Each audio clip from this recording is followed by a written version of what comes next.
A pleasant good morning, Mets fans, and welcome to a Monday morning edition of Driving with Mr. Met. I am Mr. Met, and I thank you once again for tuning in to today's discussion about the Metropolitans. What a difference a few days makes. Heading into this weekend series in D.C., I was very nervous. I was honestly expecting a 3-game sweep, not in our favor, and despite the fact that the Mets ended up winning this series, taking 2 out of 3 games, only the Mets would make it feel like it didn't even matter.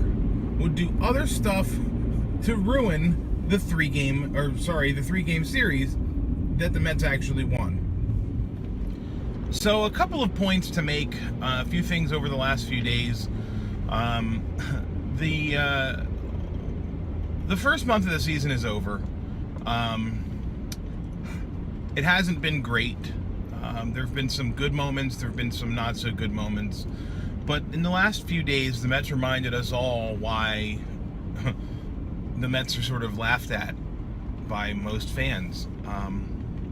Only the Mets could bungle situations the way that they're bungling situations left and right. We'll talk about two things only: Matt Harvey and Noah Syndergaard. First, with regards to Noah Syndergaard, and we're going to actually come back to that. But first, with regards to Noah, earlier in the week, when he, quote, refused to take the MRI because he knew his body better than anyone and he knew he was fine. Okay.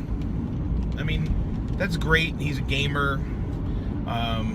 He wants to be on the mound. He wants to help the team. Super duper. Some people might say that he's being very selfish. He's not thinking about the team. He's putting himself first. I'm not really sure where I felt about it as far as his motivations, but I know for a fact that I did not like the idea that he wasn't having the MRI. I feel the same way about his injury, whether it was severe or not at the time, as I did about Cespedes' hamstring when it was acting up. The Mets have got to take advantage of the 10-day disabled list. They have got to start putting guys on the DL as soon as they complain about issues. There's a big difference between sitting out for 3 games and sitting out for 10. So that's number one. Number two, Matt Harvey. Because of the Syndergaard situation, Matt Harvey was forced to pitch a day ahead, so they moved him up a game. And as we all know, the story goes, he doesn't find out about it until the morning of the start, 3 hours before the first pitch. And this follows a Wednesday where Matt put in a heavy workout, and clearly he didn't have his best stuff. He was fatigued, and you know, as much as I agreed with Ron Darling when he said, you know, Matt should not have thrown the team under the bus, shouldn't have said anything about the team, I disagree. Maybe the team needs to start thinking about the players as well as they think about themselves, because clearly they're just pieces on the chessboard to the organization, to the front office. And that's not going to cut it. Not when you've got talented players who are young and under team control, because when they get the first chance to leave, they're going to leave because they got to look out for number one.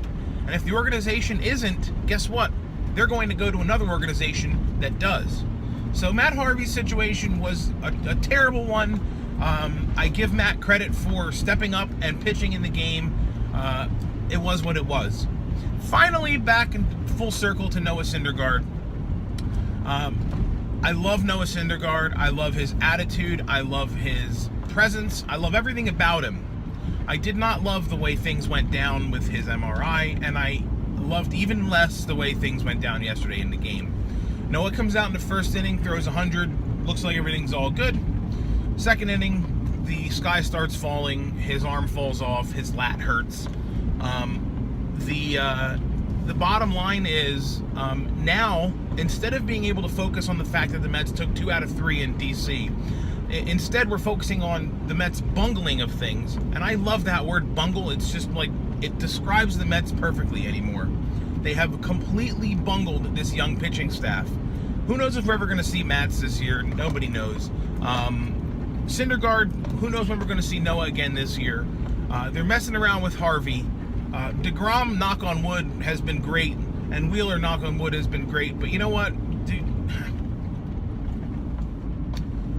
It's time that the Mets front office is held accountable.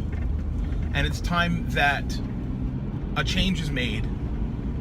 And I think it's a symbolic change. And I've talked about this on Twitter. But I think Ray Ramirez and his staff has to go. For the same reasons that organizations change out pitching coaches and hitting coaches, just the new face, the new name, the new program, whatever. Clearly, something that Ray Ramirez is doing isn't working, or something that he's not doing isn't working, but it ain't working with Ray Ramirez. Sorry, I'm sure Ray's a great dude, but he's got to go. They've got to replace the training staff, because clearly there's something wrong with either the water or whatever exercises that Ray and his group are having his men do. Strength and conditioning was supposed to be a big plus of this team, and it hasn't done a damn thing because everyone's hurt. So, oh yeah, by the way, the Mets lost 23-5 yesterday. One final note: the next time the Mets play the Nationals, I hope to hell that there's a pitcher who's got the balls enough to throw inside and to brush these guys off the plate, because they're way too comfortable in there. That's all for today. The Mets head to Atlanta for the first time in the new Braves Stadium. That series rather, starts tonight. So hopefully the Mets can forget about yesterday. They can chalk that up to being one loss, forgetting about the score, go into Atlanta and take care of business, take 2 out of 3, and get back to some winning ways. I'll probably be back tomorrow to record my thoughts of today's game. Until then, you can reach me on Twitter at Mr_Met. You can comment below if you agree or disagree with my thoughts about the pitching staff. And I thank you for watching once again. And as always, let's go Mets.